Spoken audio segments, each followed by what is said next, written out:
alasan hilang. Ku sebut mesang membaik angelai atas. Sini ekor tadi mulai langkar baik. Ada sini ekor tadi mulai langkar baik.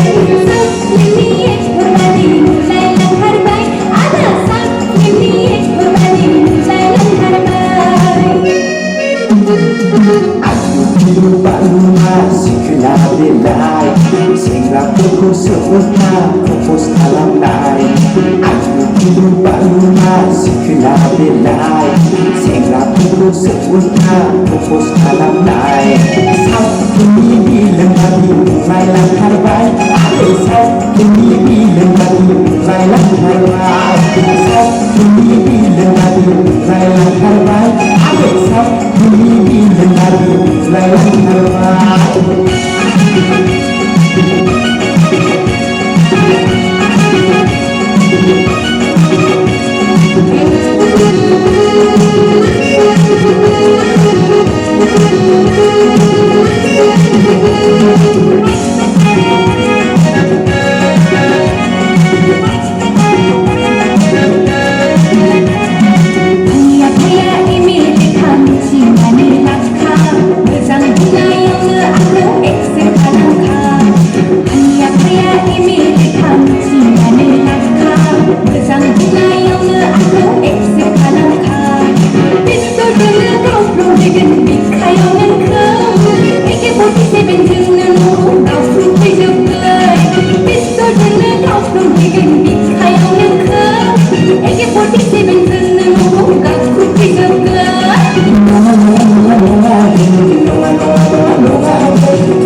Thank you.